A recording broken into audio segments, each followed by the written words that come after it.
Hey guys, thank you so much for tuning in. Ooh, it's dark. I am very glad to be talking to you because someone once said in a previous video that I don't talk about things that I like enough. And so I decided I wanted to talk about one of my favorite shows on SyFy right now.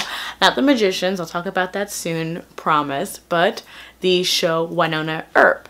Wynonna Earp premiered last year and on SyFy, and its second season started 2 weeks ago as of today, and it airs on Fridays on SyFy at 10 p.m. Eastern Standard Time.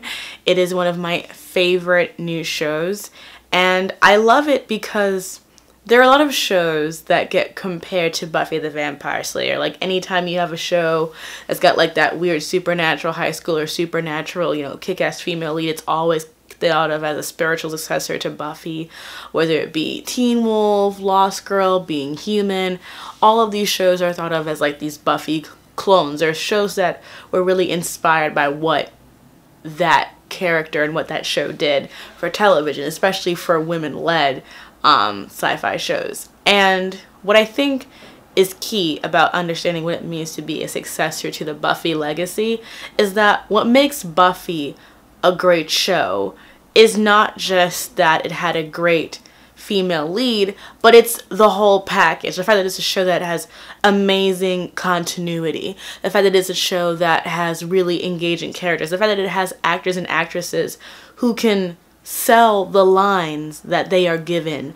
I think not enough credit is given to Sarah Michelle Gellar for really selling some of the ridiculous dialogue that she had to, you know, put out in Buffy. I mean, from "you were myth-taken" and "well, don't you know I flunked the written." Like, all of these are just silly pieces of dialogue that she owned. It remains to this day a solid, powerful show. I think that of all the shows I've watched that are called Buffy successors, the two that are the closest to it are definitely Crazyhead, which I just recently did a video about, and Wynonna Earp. So what's it about? Wynonna Earp is a show about this woman named Wynonna Earp, who is the female descendant of the legendary Lawman Wyatt Earp, and she has inherited this gun named Peacemaker, which she uses to kill the demons, revenants that live in her town, Purgatory.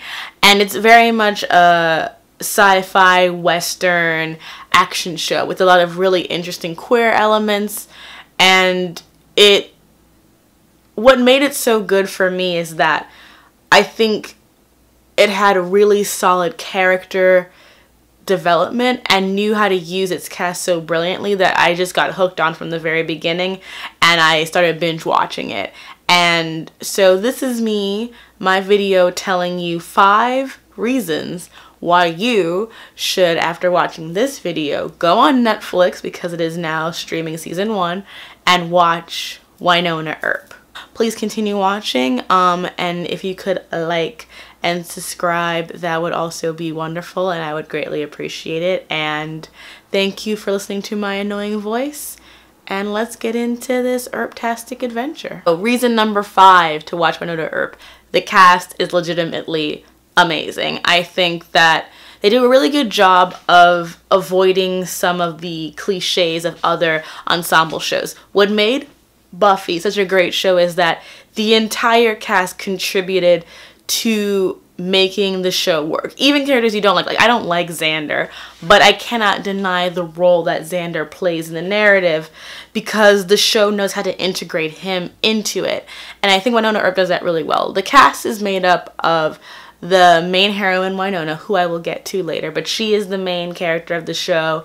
She's our badass chick with a gun. She's really strong and competent, but also has her own emotional baggage, which she is dealing with in terms of how people perceive her and how she perceives herself, which I find to be very interesting, because I feel like what really worked for me with Wynonna Earp and with Lost Girl is that it had heroines who were flawed but noble, and I think that's a really interesting thing that I will get into more at a later number. But Wynonna is our lead. She's amazing, and she's just, I think she really captures that badass edge, but never trying to make her be unfeminine as a result of it, which I really appreciate.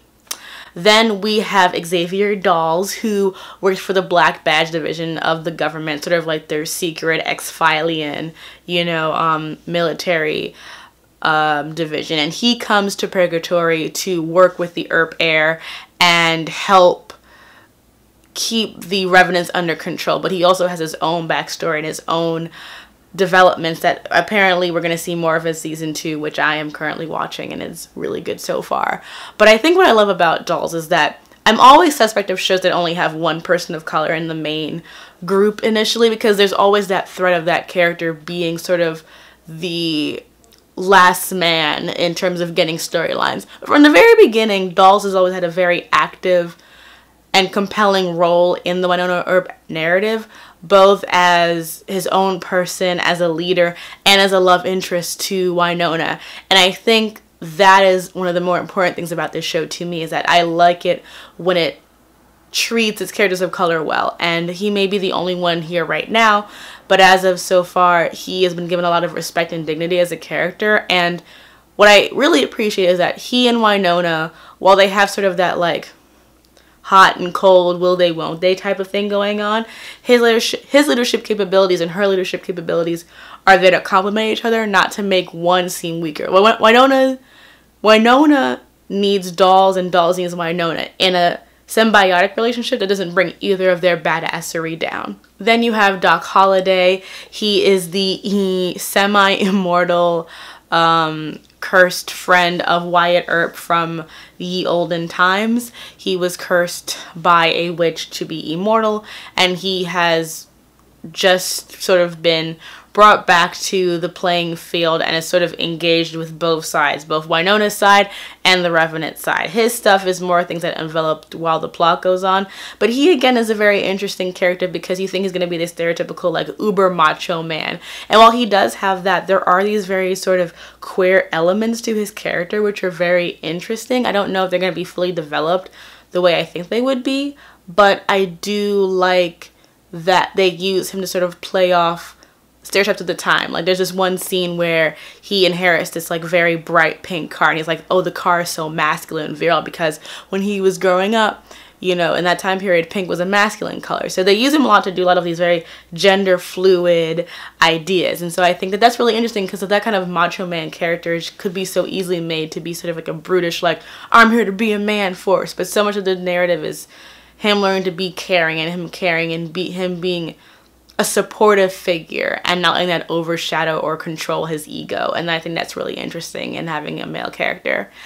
And then finally, there is Waverly Earp, who is a sweet nugget face. She is the younger sister of Wynonna, and she's sort of the brain of the group. She's like Willow without all the self-esteem angst. She is an expert in sort of the Earp legend. She is the one who knows all these ancient languages. She's kind of the brain of the operation. And her character is really fun because what I think is interesting is that a lot of times when you have this sort of the chosen one narrative, you have the problem of asking the question of, really, is this person who has been chosen the right person to lead the group? And the narrative actually brings up the fact that Waverly is probably more equipped to be the Earp heir than Wynonna, and that's treated with respect and understanding that like Wynonna has inherited this position, but she needs this group of people to balance out her own weaknesses and to be a better heroine. And I think that really solidifies why this show does so well. It knows how to have everyone build each other up. Number 4, really great dialogue. I think that the show is legitimately funny, legitimately sweet. It has really good moments, but it also has that fun sci-fi campy cheesiness that I think is really important in these kind of shows. It knows how to take itself just seriously enough to be a serious show, but can crack jokes at its own sort of premise and appeal. And I think that, again, the actors are solid, that they can deliver all of these things with the sort of mixture of, I'm saying this because I think I'm being funny, and I don't care if no one else laughs, I'm saying it kind of jokes. And I think that it's a really engaging show in that regard. I love listening to it. I think that the dialogue just kind of really goes off the page. It brings you in, and I think that that's shows just how on point the writing is, because dialogue is hard, and I can just imagine, I can like remember lines of the show in my head, and I think that that's a sign of a show really sticking with you, is when you can remember dialogue from it. Like Buffy, you remember lines from Buffy because it was a funny show, and I think Wynonna Earp really does a good job of having those sort of moments where you're just like, oh, that's gonna stick with me. Number 3, I think, is the engaging mythology of the show. I think that it does a really good job of combining those sort of like, I don't know a lot about the Old West. It's not really one of my favorite periods in history, even though I did grow up watching Westerns. But I think it does a really good job of taking that Western element and mixing it in with all of this really interesting like demonic mythology, all of this like witch stuff that comes in, and even at the end of the first season, this like sort of Cthulhian Lovecraft monster that's outside of the town that we just, when you see this certain scene, it's kind of like, what the fuck? It does a really good job of understanding how to mix these things into the universe seamlessly. One of the things about Lost Girl that kind of weakened it for me as it got further in was that it wasn't always good at mixing all the mythologies it was trying to do. It was trying to do too much, and you could almost feel the cauldron overflowing with all these ideas. And they were good ideas, but sometimes a lot of good ideas don't mesh well together.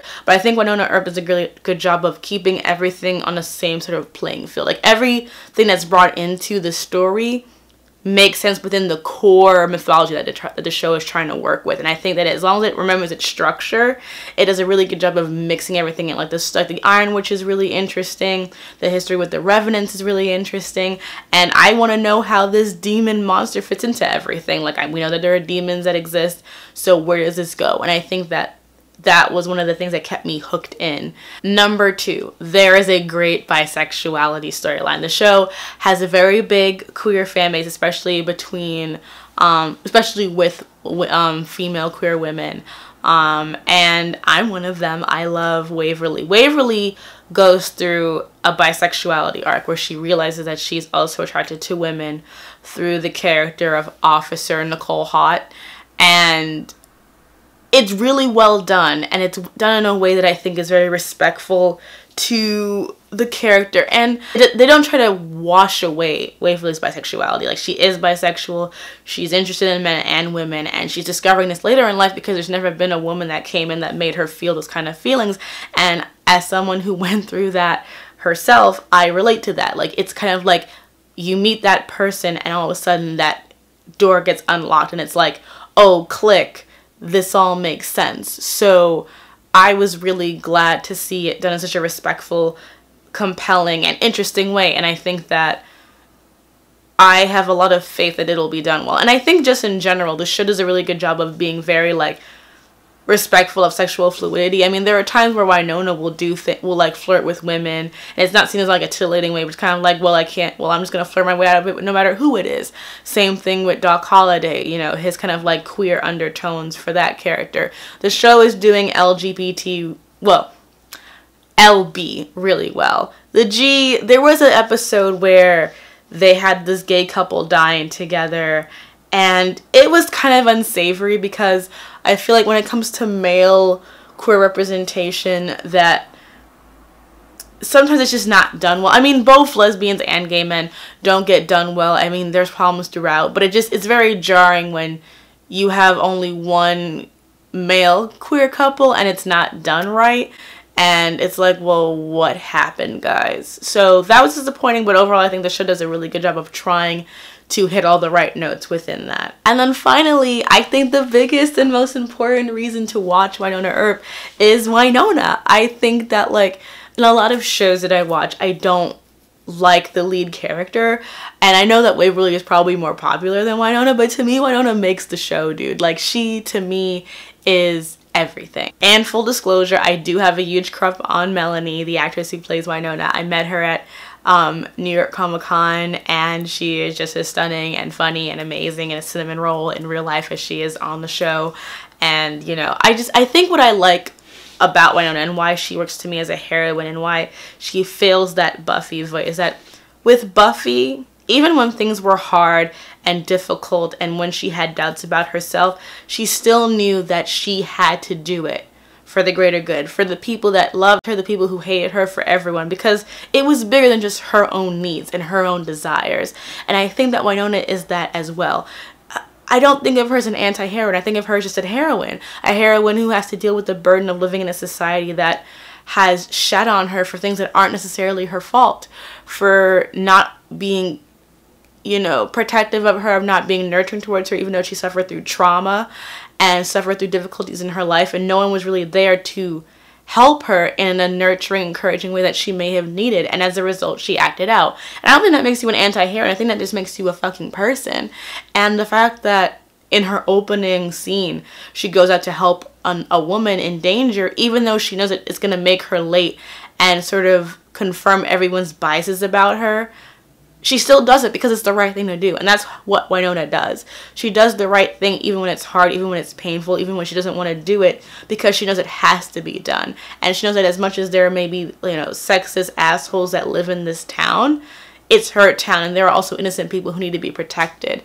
And she just has that goodness in her that no matter how hard or she tries to be or how ripped her jeans are, you just see it brimming through. She is this person who really wants to be accepted and cared for and to be treated as something more than just someone else's problem. And I think even though she has problems with being the heir, in a lot of ways her being the heir is a way of her telling to herself, I matter and I mean something to people and I have to be here. I have a purpose. And I think that her embracing her purpose is what makes her stronger and better. And I love Wynonna. I think she's great. And I think that it's hard to watch a show and watch Melanie perform as that character and not just fall absolutely madly in love with what she does and what she brings to that character. And so you need to go out and watch Wynonna Earp. It's just a solid show. I look forward to it every week. It's really fun to binge watch. And I think that if you like strong female characters that are compelling and complex and really interesting, good mythology, funny dialogue, really engaging cast, and none of the stupid love triangle bullshit that usually happens with like love triangles. Like they do a really good job of like making it seem like polyamory might happen. I'm like, if they can give me polyamory, I'm gonna be so lit right now, guys. The only thing, and I said this to Emily Anders when I was at New York Comic Con, is we need more POC on this show. Definitely need to do more of that, especially because this show is, you know, done in Canada, in Toronto, one of the most diverse cities on earth. You guys can do better, and I hope that in season 2 we will see that fully happen. So on SyFy, watch it, okay? If you don't have cable like me, you can watch it afterwards when you on the SyFy app, or if you have YouTube TV, you can stream it there. Watch Wynonna Earp.